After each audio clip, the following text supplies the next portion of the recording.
This is WPSL Port St. Lucie, the talk of the Treasure Coast.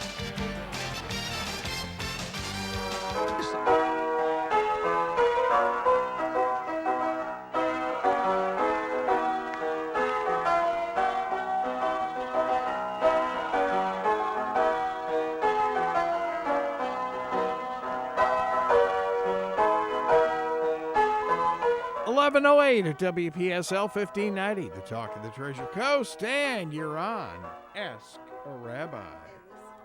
And this is Rabbi Shafir Lobb of Congregation Eitz Chayim, your Jewish home on the Treasure Coast. Welcome to this Friday, and there is some really good news here, folks, because yesterday was Tisha B'Av, the 9th of Av, which is one of the lowest points of the calendar. And Jewishly, the mood starts to rise and get closer to the High Holy Day season, and we move in that direction. So all of that is really important. We'll take it from there. So we move forward, and this Shabbat is actually called Nachamu, right? It's be comforted. Mm-hmm. Be consolated, right? Be consoled. Consolated. Be consoled. I love people who, he commentated. No, he commented. Yeah. Yes. I'm sorry, the English teacher in me has some words about that. So welcome to this Friday. There certainly is enough bad news out there in the world, and hopefully there is? Yeah, I think there's an abundance. Never would have known. Pandemic, and at least it's only a tropical storm / level 1. Thank you, Noah, for my wonderful storm tracker software, which says we're gonna have something off the coast. And part of what people, so there is a silver lining in there, okay, believe it or not. And part of that is that we know these things. Can you imagine, it wasn't that many years ago, 30, 40, 50 years ago, we didn't know where there were hurricanes, tropical storms, and things like that. And I remember thinking that one that totally skirted us, and it ended up being a non-event, was that last year or the year before? They kind of blend, certainly, with a pandemic. That's very true, yeah. Yeah, right, if you didn't know the forecast and go and hoard all the stuff from the supermarkets, then you wouldn't have known there was a hurricane anywhere in the area. And as it was passing us, and my house had a little bit of rain, or maybe it didn't, I don't even remember, but it was basically a non-event here in Port St. Lucie. And I kept thinking to myself, could you imagine being a pilot 40 years ago, and you cruising up the coast of Florida, you take a turn to the east, and boom, right? And then we get that Bermuda Triangle. You don't hear much about that anymore. You don't hear about planes and boats getting caught in the triangle because we, among other things, we now have better radar, we have better communication systems. Great stories, though. Oh, yeah, there's some really great stories about, beam me up, Scotty. Right. All kinds of stuff going on. But as a pilot, do you believe those? Do I believe what? In the triangle? Or is that just a gigantic myth that has been perpetrated for hundreds of years? I think there were some interesting events that happened in them. No, I don't think it's a devil grabbing the planes.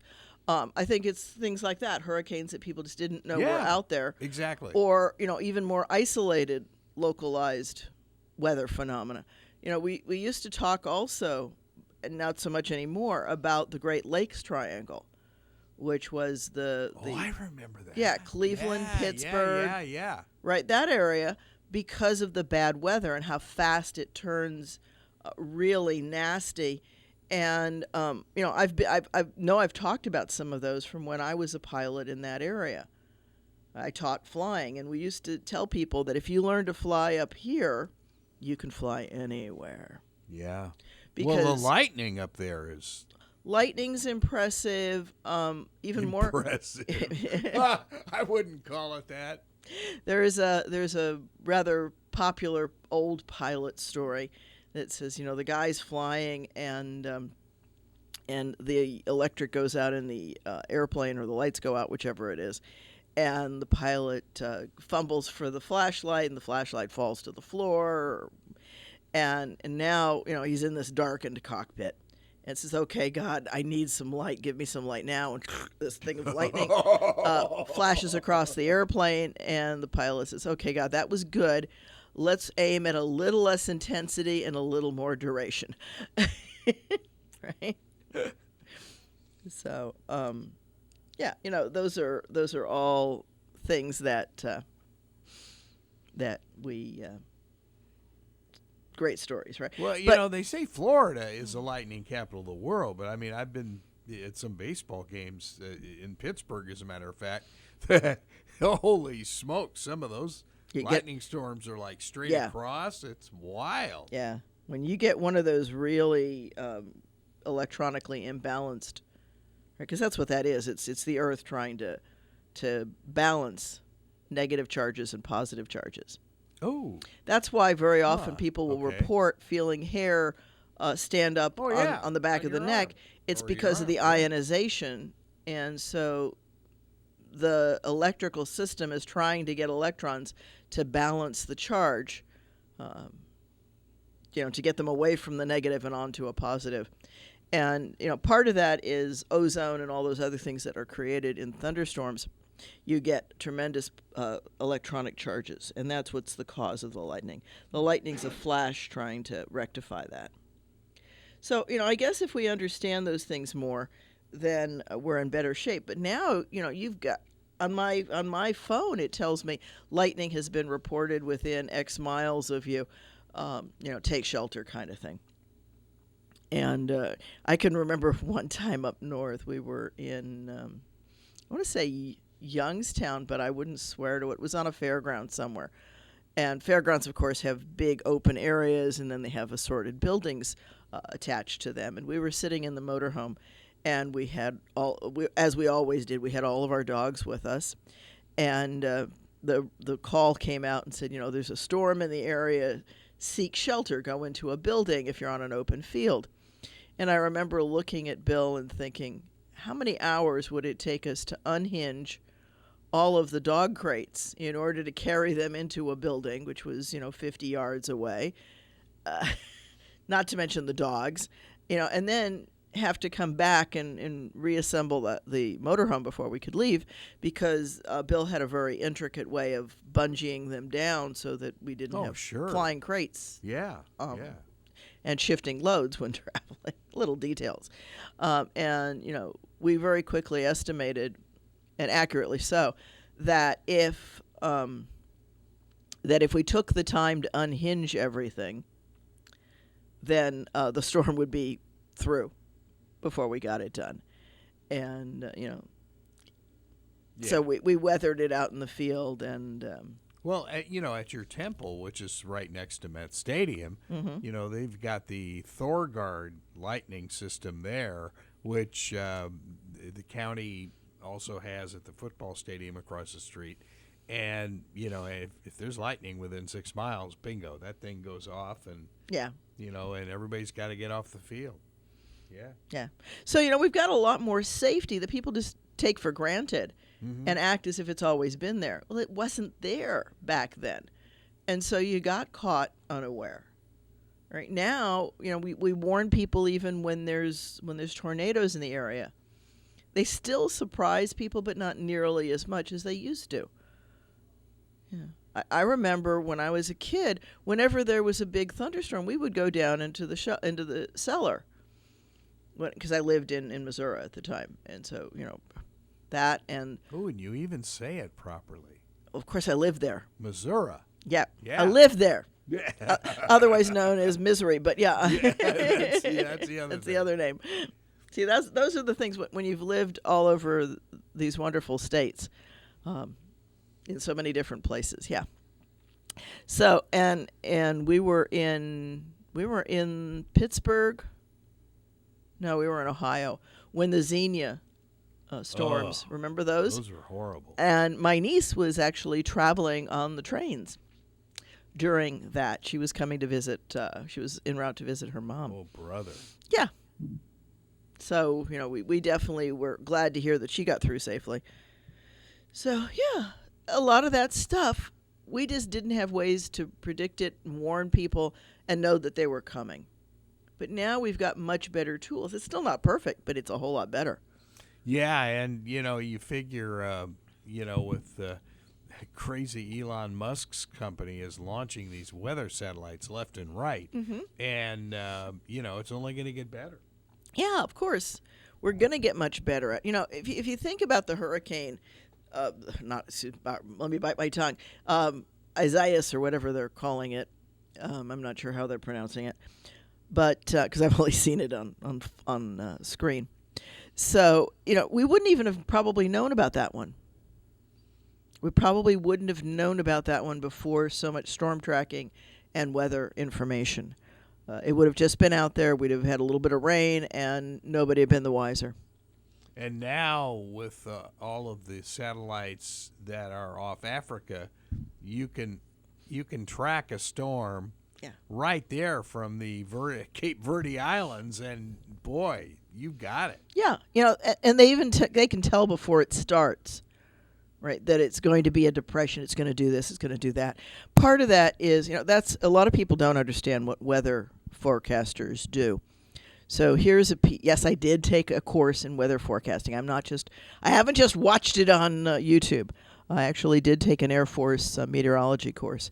And, basically what weather forecasters do is they look at the conditions as they are currently, and they look at the historical records, and based on that, they can tell you that 30% of the time when the conditions are as they are right now, it has developed into this or that. And so they play the odds. And as it said in my course, the person who's lived in an area and really knows the quirks of that area has an added advantage over the statistics. Yeah, the Coast Guard would call it local knowledge. Yeah, and it is, right? Because there are some things, it's like brought home to me when for my ordination, we went to Boulder, Colorado. I was ordained in Boulder, Colorado, and we can discuss the intelligence of this, but we were very, very lucky. We took the motorhome from Ohio to Boulder, Colorado in January. Had no road problems whatsoever coming or going. I don't believe that. we had a little bit of very light rain between Columbus and Canton, and that was it. That was the sum total of the bad weather that we had. So we and it was gorgeous. It was absolutely a gorgeous winter days as we traveled west. And we and you have to, if you know Boulder, the idea of a 37-foot motorhome in Boulder, Colorado is kind of humorous. We missed the first place. We wanted to gas up it's our habit to gas up when we get where we're going and then park so we have full gas for the generators and everything else. And that motorhome had 2 generators. So we wanted to do that, and we missed the one big gas station in the center of Boulder, and there was nowhere to turn the motorhome around. Not something that big. Not something that big. So we drove all the way through Boulder, down the road to the next truck stop, gassed up, came back into Boulder, and found the beautiful parking lot that a nearby church to where we were at the Boulderado for the rabbinic conference and ordination. And they had a couple of days of students taking classes before, and then, of course, our graduation and ordination, and then on into the rabbi's conference. And so we parked in whatever day of the week it was, I don't know, Wednesday or something. And Tuesday or Wednesday, it's so long ago, I really don't remember. And but because I was traveling in the motorhome and most of the other students were flying in, I had the wonderful task of bringing the centerpieces and the decorations and all of that stuff. So I trotted on over to the Boulderado, secured a young, guy, what do you call them, bellhop? Yeah. Right, a bellhop with one of his little carts to come up to the motorhome, take everything out of the motorhome and drag it the couple of blocks over to the Boulder Auto. And as he and I are walking back to the motorhome, and I'm in a light jacket, and he's in a light jacket, and he walks out of the building and he goes, "Smells like snow." Oh, And really? I'm like, "What?" He says, "Yeah, it's going to get really miserable. It's going to get cold and snowy." And I'm like, "It's gorgeous sunshine. It's shirt sleeve weather here. What are you saying?" And he says, "When the wind comes over the mountains and brings this smell into town, it will snow." Oh, wow. Yeah. And he was absolutely right. It just dumped. It dumped something like 10 or 12 inches on us the next day, and it went sub-zero, and it stayed there through the rest of the time we were in Boulder. Oh, yeah. So I was very, very Oh, glad yeah. that I was able to unload the motorhome in gorgeous weather. And, that was the decorations and all the stuff that I had to, and they had a room set up to store it until the ordination. I was very, very glad. We were doing a football game in Laramie, Wyoming, which is north of there. And, first quarter, just like you say, springtime weather. Second quarter starts raining. By halftime, it had started sprinkling snow. By the third quarter, we had an out-and-out blizzard. It was... Yeah, and it comes that quick. Oh, yeah. It, Yeah. Brother. My other favorite weather story along those lines, and I know I've talked about it previous shows, was a flight that Bill had come along, was working with an advanced student. You can't bring a passenger for a young student, but you can for an advanced student. Somebody's already got their license. So we were in a 4-seater. It might even have been, might even have been our plane. I don't know. But we had gone to Harrisburg to rack up some cross country time from Ohio, and what pilots do is a crazy thing. You fly somewhere, have lunch, and come back. Oh, yeah. Because sure. you got to do something at the end of flying for a couple hours. You eat, and you get back in the plane, and you fly back. And so very often flights of that type are, let's go have lunch in Bluetooth, right? And yeah. Friend of ours who was anchoring in Los Angeles, the late Hal Fishman, used to do that. He would he'd say, "Hey, let's go fly up to Santa Barbara for lunch." You know? Well, because he wouldn't even think about it. Well, because you're going to fly, you're going to keep yourself current. Yes, yeah. And so you might as well add lunch into the process. And very often, some of these airports have incredibly good restaurants. Yeah. Because they cater to that clientele that are cross-countrying. So, you make it into let's go to dinner, let's do this, let's do that. Sure. And so we had done that. We had done that with Harrisburg, and we were having lunch. And Harrisburg has a really wonderful, as many places do, weather station right on the airport. And so we walked into the weather station, got our weather briefing, and, and they're saying, "Oh, not going to have much problem, da-da-da-da-da-da-da." And we get back out into the airplane, we take off, and we get up to altitude, and I look over to the west, and I'm like, Harrisburg Center, we wish to file in the air instruments to Pittsburgh, or to Akron, Canton. And we did, and within less than 5 minutes, I think we were the last ones that they accepted from the air. Ooh. Everybody else was told, land and file your flight plan. Wow. Yeah. Oh, God. So weather was socking in that fast. And we were able to, because we had done what we did, to get vectored around the worst of the storm. But now airplanes have onboard radar. They have, there's all kinds of equipment. There's much less opportunities. Now, I will tell you that inside the cloud formations that have thunderstorms, particularly at sunset, it is incredibly gorgeous. The colors, and it's spectacular. On the other hand, bouncing around, yes. I was going to say. On the other hand, there's a lot of pieces that make it not so much fun. Yeah. But it's visually very beautiful. I remember one time flying through a thunderstorm that center vectored me right into. Thank you, outside the Buffalo area. And they're from Buffalo. That's you said it right there. Yeah. Now that's a place where weather changes in a heartbeat Instantly. Yeah. And you get that lake dump. The lake effect. Oh, lake effect is something else. And it really does change in a block. I mean, it'll go from sunny to 3 feet of snow, just boom. And when we were in one of those trips in our motorhome, where we were going was in the snow, but 5 miles earlier there was no snow on the ground. And thank you, lake effect. Yeah, it's the joys. And so when you learn to maneuver in those kind of conditions, they're totally different from what we face here in Florida, except for the brief times when a hurricane comes through. Now, wasn't Penn State a big meteorological college? It might have been. Yeah. I just... Most of my memories of Penn State are a little different. I'm not going to go there.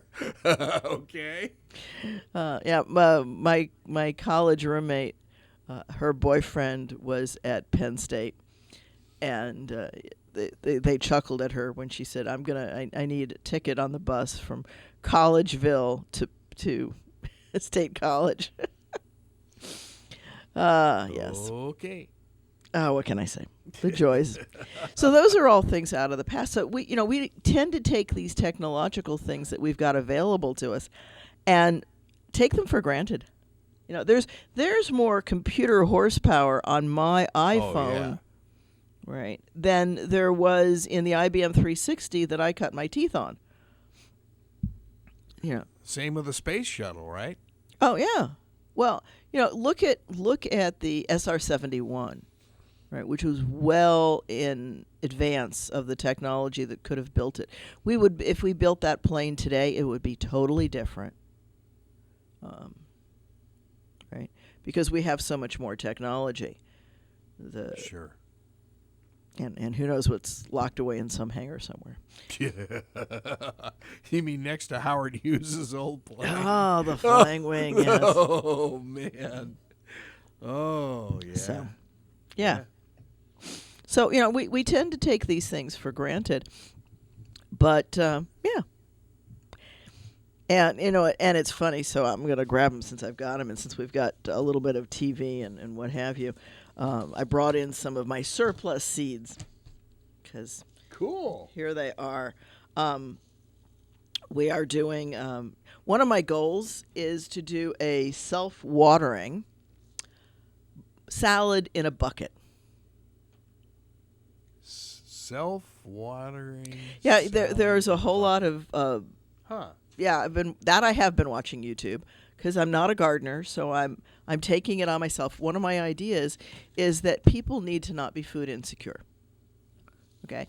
And, you should be able to grow a salad in 1 or 2 buckets. If you think about it, right? You put a tomato in one part of it, and maybe you put lettuce around it, and in the other one you've got radishes or onions, or you've got this little salad. You don't take the whole pack of seeds. You open it, you take out what you are going to plant, and then you put the rest in a Ziploc bag and replant it a few weeks down the road. You can read on the back how long they take to propagate and get to harvest. But the idea is if we can pass out what? Oh, my seeds? I'm sorry. I will. Okay, you've got this. Okay, Big Brother, where is that camera? We got cameras everywhere. Okay, so let me spread it out, and you can take another picture there, right? A little bit of it. There you go. Okay, now you can show them all. If you can get them over there, I moved them right. Yeah, we got the YouTube feed going for the. That are on the seeds right now. So, there you go. That's just, and I says that's some excess because it was much cheaper to buy this mega load of 300. And it wasn't 350 kinds of seeds, but just feels like that. Particularly to my husband who's sitting there looking, where are you going to plant all of those? Yeah. And I keep assuring your chair. I keep assuring him that no. Again, I'm going to do the same thing. I'm going to slit open the pack carefully, cut them on the top, pull out some seeds, and start some things in the house, transfer them into gardens. But the idea of, and you can do it. Yeah, I want to get it so that people can do it under $10 or $20, and you can pick up a bucket with a lid for not a lot of money. And there's one guy out there on YouTube who does an amazing job of showing you how to cut the lid and take it down and create a water reservoir, and you punch the hole in the side. So there's a little bit of work that you need to do, but what I'm hoping to do is to get some of my fellow faith communities to join with me, get some folks to manufacture these and then distribute them to those who are food insecure. What a great idea. And that way, these folks, if we give them what they need, they can grow it in their apartments. They can grow it by a window and, not have to make the decision of, do I buy food or do I buy that? Do I buy food? Do I buy medicine? That's the idea. Yeah. Want to get rid of food insecurity by teaching people to grow enough food that, they can grow what they like. If they like carrots, they can grow a bucket of carrots.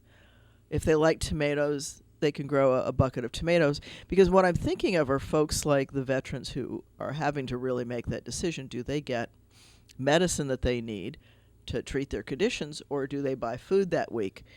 And, you might not be happy with tomatoes every day, but you also won't starve. Yeah. Right. And so, I'm not looking at giving everybody, I don't know, filet mignon. I'm looking at giving somebody minimum levels of food. And so that's my goal down the road. But I've got to figure out, I've got to do it myself before I promote it. And then take pictures and hopefully get a nonprofit going so we can make and distribute some of these things to folks. That's where you can get the ministerial alliance. Yeah, that's what that's my hope. So everybody who's on the Interfaith Clergy Alliance of the Treasure Coast who hasn't heard this yet through the normal channels, because I haven't brought it up. I was just about to gather a meeting of it. But that's one of my hopes, is that we can do it as an interfaith push, and then spread it out of Port St. Lucie, spread it to other towns with instructions on how to do this. But I want to be able to very carefully purchase the components and, like I said, hopefully get it down to the $10, $20 range, even with the seeds. So, That's so cool. Right, because, a pack of seeds here, 59 cents. Yeah. Right? And you can live for a while on some of these things, right? If you got the zucchini, right? Zucchini will feed you for a lot. Love zucchini. And so there's some of that here. There's tomatoes. I must have had 15 varieties of tomatoes in this pack. And my husband likes the big ones, so we're going to grow the big ones, not the cherries. So, dumb question, where do you get those packets? These packets of seeds I actually got through Amazon. But you also can get, there's a company, and I'm forgetting the name of it. Starts, I think, with black something. But these are largely heirloom seeds, right, which to me is really important. Okay, and we do have a call from Russ on line 1. Thank you for calling in, Russ. Yep, I don't mean to burst your bubble, but you can tell you've never gardened before. I've never gardened before. Yeah, $20 for a bucket of food, you might get 45 cents worth of food out of. But see, you can reuse the bucket. Right. And so it can continue to give. Here's another thing. Yeah. In Florida, just about nothing grows this time of year, so your growing span is it's essentially the same as up north, just reversed. Yeah, So it'll be in fall. 6 months of, right. Yeah. Yeah, understand. Yeah, I hope it works out for you, but you might want to try it before you start giving these out, because it's extremely frustrating growing in Florida. Okay, well, I appreciate that, Russ. Russ says that it's extremely frustrating to grow in Florida. And we'll find out. We're going to try to do some things. Some of the seeds say summer growth, some say fall growth, and that's it's marked for our zone. So I'm going to kind of work with what they say. And the key is, right, even if all you can grow is a tomato plant, and I know you can grow those right now. So you might have to grow it on your patio. You might have to shade it. Right, where in the north we would put it out in full sun, and in Florida you put it under something. it's the same thing. I was always told in Tucson that you can't grow lilac there because the sun is too hot. And it is. If you put the lilac out as I had it in Ohio, out in full sun, the poor little thing burns to a crisp and it's gone. But if you put it underneath the mesquite tree, then it has a chance. Try a little of that in the current 118-degree weather of Phoenix. Not on the outside. Right. So but those are some of the things that I've not done heavy gardening, and I readily admit that. So I'm taking this, and I think that makes me a good candidate for doing some of these things because I'm going to make those kinds of mistakes. And that way I can teach others not to. Yeah, this is very cool. So anyway, so thank you for that, Russ. We definitely, I do plan to use the knowledge from the seed growers, the seed suppliers, and that's even amazing right now because online I can get so much information from them as to what I should plant when. Ooh, we've got the calls coming in today. Russ came back, huh? Yes, so. Okay, sorry about that, Russ. Is Russ the top there? So welcome back, Russ. Sorry about that disconnection. You've mentioned tomatoes a couple times, and the problem with tomatoes is unless it gets below 70 into the 60s, a tomato plant will grow, but you will not get a single tomato. So that theory is already bursted. So you might get cherry tomatoes, but none of my cherry tomatoes have a single tomato on them because it's just too hot for them. Well, again, that would be a reason for putting them somewhere where you can chill them a little bit. No, the weather has to be below 70, and it doesn't happen in summer.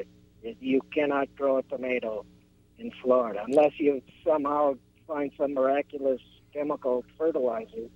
They will not produce tomatoes in the summer. Okay, well, those are things that I'll learn. So I appreciate that, Russ. No problem. Thank you. Thank you for calling. And Terry on line 2 from PSL. Thank you, Terry. No problem. Thank you. Thank you for calling. Terry, you're on. Yeah, actually, I was going to tell her the same thing, and I know for a fact because I do it, but tomatoes, they will grow, but they will not set fruit if the temperature's over 85. It won't happen. Okay. So, but in the winter, awesome time. And I've done the thing you're talking about, the bucket and all the water at the bottom, and it works well. It works really well. And the other thing you can do, too, if you like green onions, you get your green onions, use what you're going to use, and then just plant that. And you'll have green onions growing, too. Yeah, there you go. And I have a wonderful mango tree right now that's about maybe 8 inches tall. It's the mango, actually, that started this process for me. And that's kind of a funny story. So, Terry, the deal with the mangoes, we've lived in the house that we are living in right now for 8 years. And when we first moved in, they were smallish trees on the property. And the first year, I cut a couple of mangoes off, and I didn't know mangoes at the time. And I ate them much before they were. I made the mistake of thinking, if it falls down, it's ripe. No. Yeah. I guess. Yeah. Well, and I decided I didn't really care for mangoes. But last year, of all crazy things, my dog fell in love with mango. And when they fell off the tree, he kept bringing me mangoes.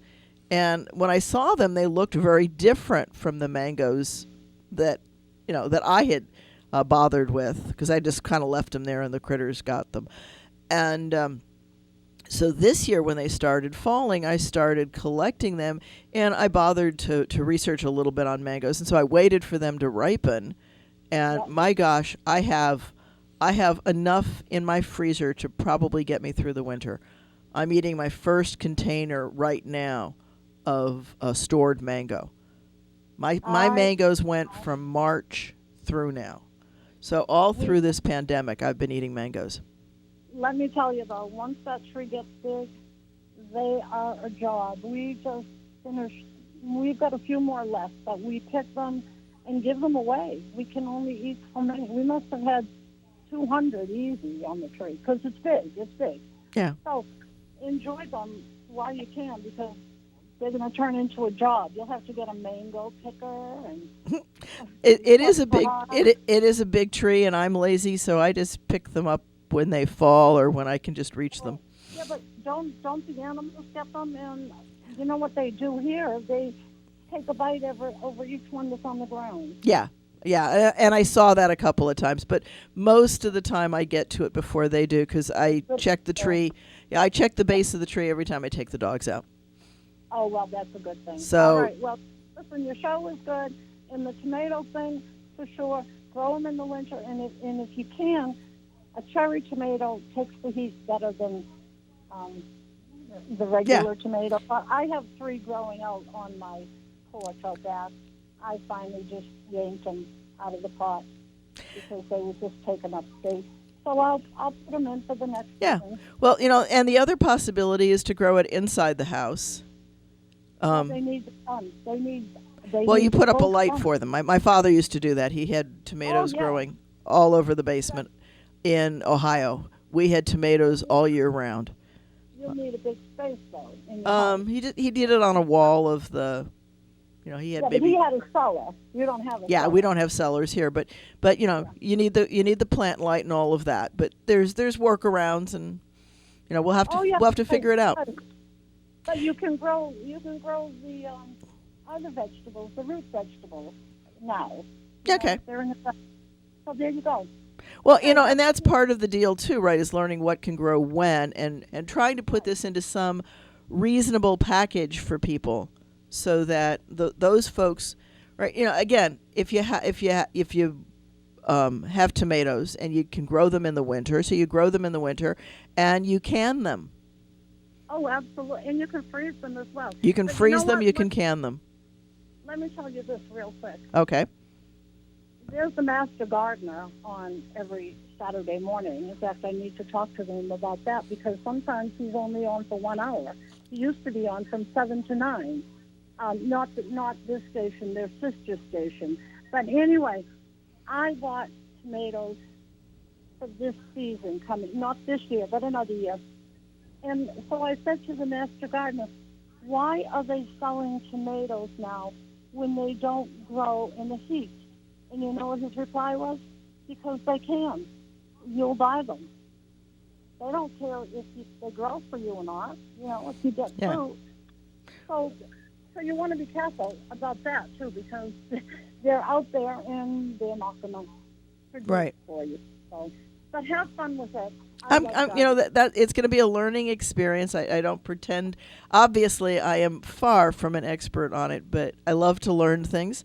And my goal is to provide minimum food safety net for people. Yes, well, and I'm sure you do it one way or another. You'll get it done. Yeah, it's going to take some effort, but that's the long-term goal. Everything comes with a price, so there you go. There you go. Thank you so much for calling in, Terry. Appreciate it. Welcome to the new Home and Garden Show. Ask a rabbi gardening questions right not here yet, on not WPSL. yet, not yet. I see. Okay. No. Like I said, I'm just now researching. First thing is you research the pot. I got the packets of seeds from the grower, and yes, it's a pack. And you have to carefully look on the back, and it tells you, like the turnip is 5 to 10 days to germination, 40 days to maturity. And it came with a little book that talked about how you start them indoors and move them out and things like that. And yes, I've killed my fair share of plants. I do not pretend to be a master gardener. I'm not going to go to master gardener school. I probably should. But I figure that if I do this and I make some of the mistakes, I can write about them and hopefully save somebody else from making them. Right. So and that's a reason for wanting this adventure, if you will. It's going to take a few years to happen, but that's why I'm hoping we spread it from town to town, so that the folks who know that local knowledge that we were talking about in terms of weather is also true as far as growing things. what grows well where. And and then there's the crazy person like me who grew lilac very successfully, not the great big bushes that I had in Ohio, but I had I was able to give people sprigs and cuts of blooming lilac. Now I can't do that here in Florida. In Tucson? In Tucson, because Tucson freezes. The Yes, it lilac, does. the Yeah, lilac, yeah, the yeah. lilac needs a freeze. Okay. So any winter that we got a good freeze down in Yeah. the flatlands, Sure. then I had beautiful lilacs that spring. Wow. That's And, cool. Yeah, That's because cool. those need a freeze to set the flower, and so I do understand that. And I had several sprigs of lilac, and I had to grow them under things. I needed a nurse plant for them. So, that was mesquites and other things like that. The other thing that we discovered was citrus needs a lot of care. Some of these things you can grow, but you've got to work with them a lot more. And, mangoes can be grown in a pot. I've learned a lot about mangoes. If you don't want that huge tree with all of the problems that Terry was talking about, and I've got that tree in my backyard. I don't know how many hundred. I know I brought in, 30 or 40 mangoes over the season. In here that people enjoyed. Well, next time you're up here, stay on Orange Avenue and Okay. then go down to Kings Highway, and then at Pecos Road, you have the county extension office right okay. by the USDA labs out there. Okay. And they are a wealth of information. I think this is an amazing idea. It really is. An amazing idea. Again, the idea here is to try to keep it something manageable. And no, I'm not suggesting somebody to go out and buy the dollar cedar things at Walmart / Home Depot / Lowe's / wherever, because a lot of those, they don't even control their stock. It's sent to them by a distributor, and it's a pack, and you get what you get, and you sell what you sell, and you throw away the rest. And I know some of that. And but again, my goal here is to learn a little bit, and everybody's going to like different things. As Terry said, if you like green onions, they're easy enough to grow. Sweet potatoes are easy to grow, and that is a root. And I'm going to guess that grows here. You can propagate sweet potato really easily. Yuck. Take a chunk of sweet potato, dump it in some water. But okay, so not everybody likes sweet potato, and I get that, right? But it's here's a piece. We now know from archaeology that in South America, they had an organized society and nobody starved because they grew potatoes. South America is where potatoes really come from, but they look a little bit different from the white and yellow potatoes that we have here. That's all sugar. It's a starch. Every culture has a carb base, right? In China, it's rice. In Europe, it's Interesting. wheat. And for America, it's potatoes and corn. Italy, it's pasta. Oh. Well, and Italy has pasta because Marco Polo That's right, brought it back from China. Yes. And so it switched from the rice base that it is in China to the wheat base because Europe has wheat. Different things grow in different areas, and so you do need to tailor things. I'm clever enough to know that part. But the point is that we need to be able to provide food. And, if all it is learning how to take care of a self-watering pot and put it in the window or put it on your patio, bring it in so it chills overnight. It might be some things like that you have to tell people. But, again, if you're having to choose between food and medicine, I want to take it so you don't have to choose. That's my long-term goal. And I'm smart enough to know I can't launch this today because I don't have enough knowledge. I'm hoping some other folks that might be interested might help, and maybe we can, get some things going. And yes, there will be a call going out to the Clergy Alliance, and there might be some gardeners in there. I don't know. It's just an idea. Yeah. And it's so, a nice one, though. That's the idea, because almost anybody can grow. And if it's done right for them, if they're given the package, they can put it together. It might even be preceded by the community to give to somebody so that it's going to sprout in some amount of time. And yeah, you do have to check it. But the really cool thing about this one self-watering system that I saw was putting a little foam strip in it, in the tube, and then you can tell when the reservoir gets down and needs to be refilled. Oh, Yeah, a really small little hacks like that make life so much easier. So it's those kinds of things. But what I'm hoping to be able to do is to pre-assemble little kits with enough to get somebody started, and then hopefully they will have saved enough money from the food that they eat, and time it so that you're not just getting 45 cents out of the bucket, and and be able to do it. The other thing is that people who are stay-at-homes, who are not just COVID stay at home, but all the time stay at home, will have something right then and there that they can see and watch. And so, yeah, the mango was the seed, if you will, for this, because I have eaten more mango this year. I had mango every single day. And still, boy, the ones you gave us weren't they tasty? Off the charts. Oh, they were just, and I learned that I need to fertilize. Those trees have not been fertilized in the 7 years that I've been there because I didn't care about the tree. And I discovered that and Cliff, you had the name for that big mango. Hayden with an H? Yeah. Hayden. So we've got one that's a lemon chiffon or something like that is what the little one's called. All of the small yellow ones are called honey mangoes, and that's so that the markets can give you 15 different varieties and call them the same thing. They even had, when I was in Publix, in their honey mango, there were like 5 different varieties of quote-unquote honey mango. That's the small yellow sweet ones. And but the one that I have, I believe, is a lemon chiffon. Little tiny with a little bit of a lemony scent, and it's so good. And when I started having those in March, because it was very early to drop a few mangoes for me, we'd had one of those spring storms, and it must have dumped 40 or 50 mangoes down in my yard, and I gave away like 4 or 5 bags of mangoes, and kept enough to ripen. And I didn't even start canning or putting it up in my freezer until well into the season. I just kept giving mangoes away. And this next year, I'm actually going to see what I get off of that tree. But it's so it fed me for a long time. And the more I ate the mango, the more I realized, if people even just had a mango tree in their backyard, they wouldn't start, that was enough food to have survived if I needed to. Right? Because I could have eaten twice as much as I did. There was enough mango there to feed a family. You could have fed an army with it was a huge amount. Amazing. Those trees are, I don't know. Let's say I'm 5 feet.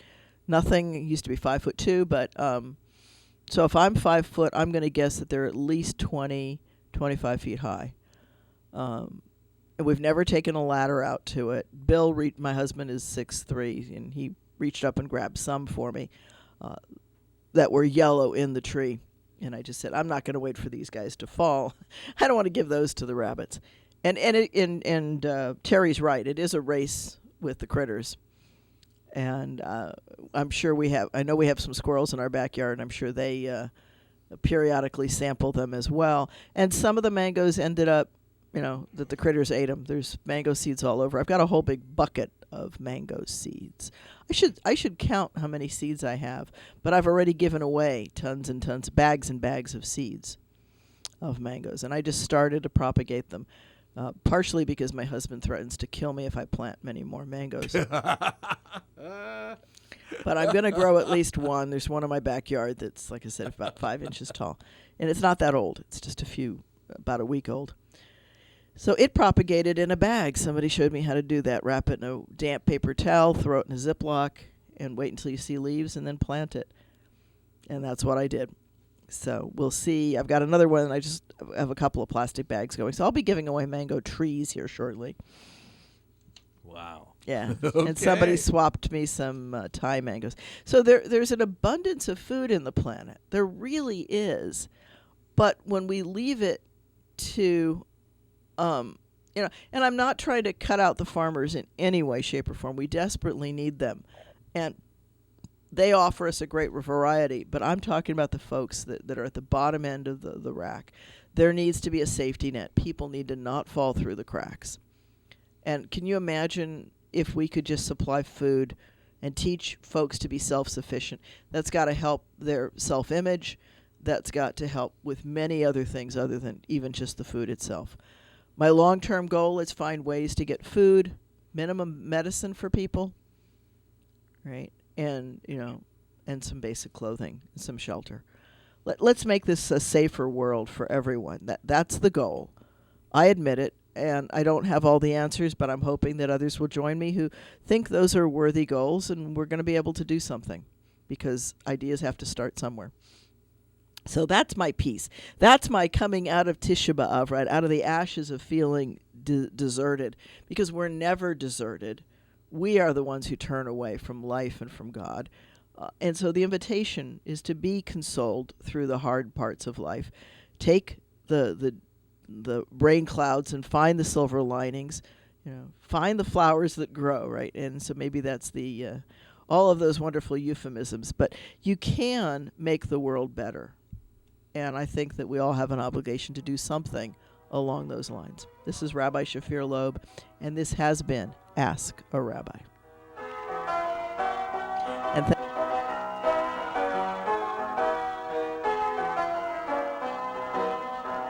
You've been listening to Ask a Rabbi right here on WPSL, Port St. Lucie, WPSL.com, webcaster to the world, on TuneIn, Alexa, and Google Home.